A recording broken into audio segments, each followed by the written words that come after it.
welcome back to my channel. Hey, it's your girl T Beauty, and of course I am back with,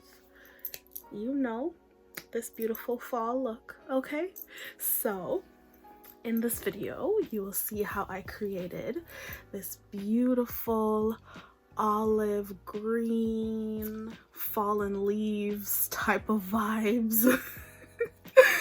Yes, I went super typical on this fall look, but yeah, I'm very happy with how this very olive green look turned out. Okay, and of course I paired it with this medium brown, slightly orangey tone lipstick.